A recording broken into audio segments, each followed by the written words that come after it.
Look at yourself, all of you, vermin, cowering in the dirt, thinking, what? You deserve for your voice to be heard? Society does not owe you an audience. You are not important. You are not even interesting. You are nothing. To me, it's a relatable feeling.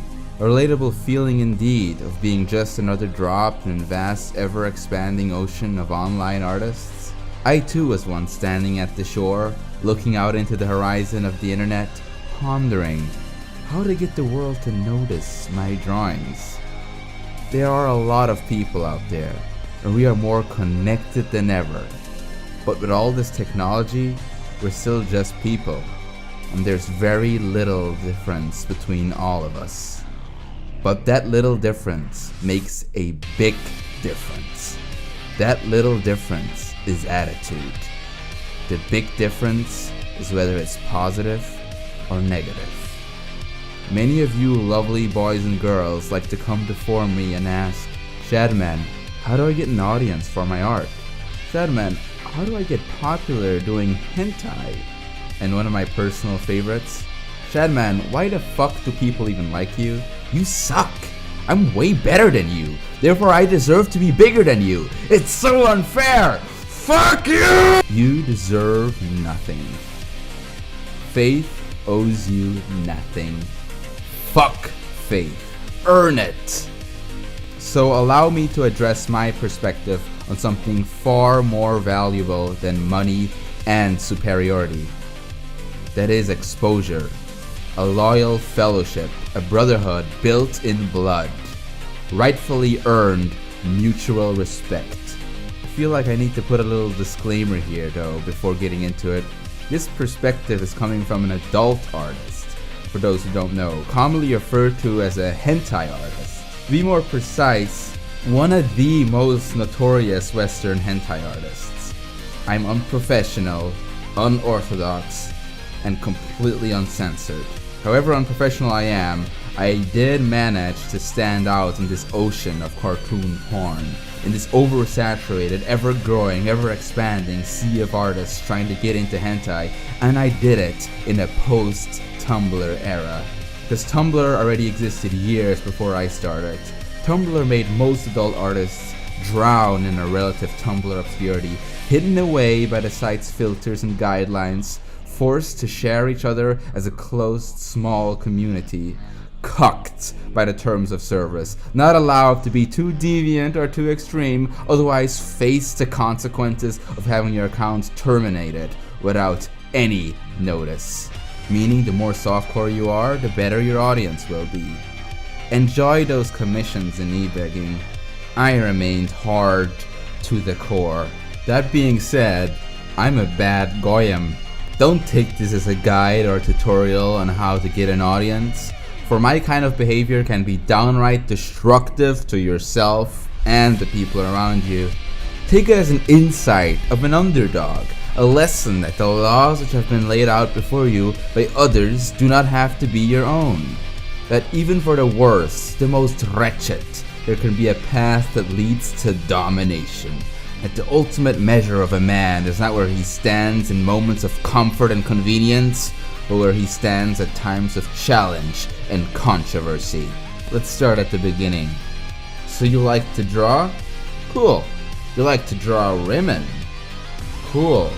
So do literally 10,000s of other people online, and many of them are a lot better than you. You're not special. Well, fuck that, you say. I still want to try it. Looks like fun. We are worms. Fucking worms, born in the dirt, born without eyes, so we can't see the light. But the good thing about being born in the dirt like myself, the only way to go is up. So reach your hand out, reach for that which you believe to be the sun. After all, the most dangerous creation of any society is the boy who has nothing to lose. Every now and then, one of these worms gets out of the dirt, dusts itself off, and walks upward to rise above the flock. So I went for it, pen and paper in hand, dimly lit desk, siblings asleep. So I learned from artists I admired by following what they did, observed their ways, studying their style in comic books, cartoons, video games, and on the little internet I had at the time. Eventually you start to get a little feeling for creating and drawing, a little insight. It's only natural to watch and learn. It's how we human beings work. Our brain is like a fucking sponge. If we're interested, we start soaking up information. It then turns into memories, and those memories into skill. So you keep drawing, guided by your inspirations, until there's pages and pages of your own little drawings. Might not look like much, but fucking hell, you're proud of it. Cause you did that, it's yours. Forged from your own furnace, tempered in the very fire of your own creativity. Like a form of self-gratification. Masturbation, but the result being an image instead of a sticky mess inside of one of your dirty socks, and the burning feeling of guilt and shame in the back of your mind. Don't worry. As you carry on, it will start to look better, and you will feel less guilt and shame from your self-indulgences. But just witnessing it by yourself isn't enough, is it? You must show others your creations, and so begins the thirst for an audience.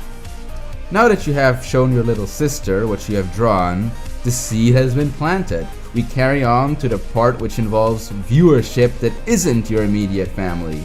You want more people to see it.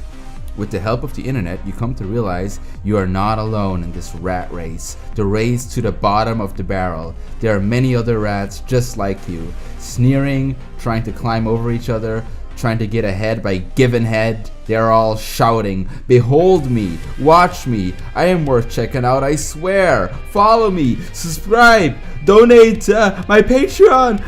That's where the community comes in. Community.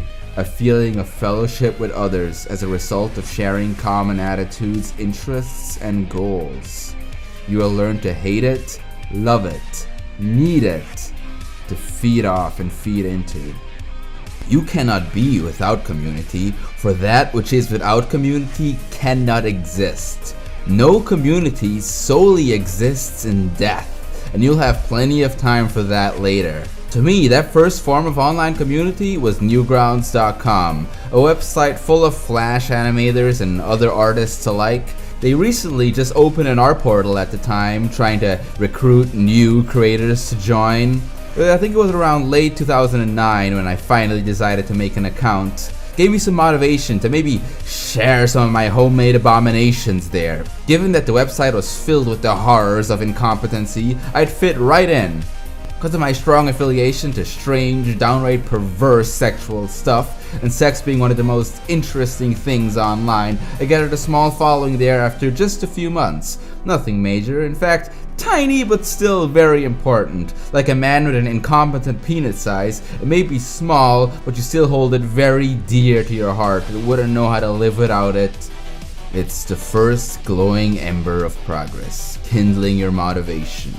Sure, may only be a few eyes, but it's enough to show that you are being noticed. This little ember will suffice for now. It will grow into a flame if you keep nurturing it, and that flame shall become the fire that burns you to the ground.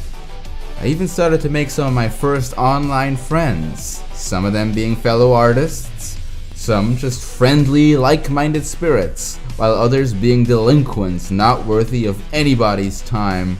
Back then I couldn't tell the difference. I was your average, ordinary, everyday online kid, wanting to make something out of himself, wanting to be heard, appreciated, and yes, even loved. As my affiliation to sexual stuff grew stronger because of my raging hormones, Newgrounds started to censor me for going a bit too far, even for their standards. I noticed it was time to branch out. There were other art websites back in 2010 like Hentai Foundry, DeviantArt, and even Fur Affinity. That's all I knew at the time. Regardless, all were filled with their own communities. Perhaps there I'd meet new people. Maybe even new people who would like me. I know, nowadays, hearing the names of those sites is like bringing up relics. Dying elderly people fading into obscurity. You remember them, you heard of them, but you know they are becoming more and more irrelevant as valuable community sites. Slowly but surely reaching the state of being obsolete.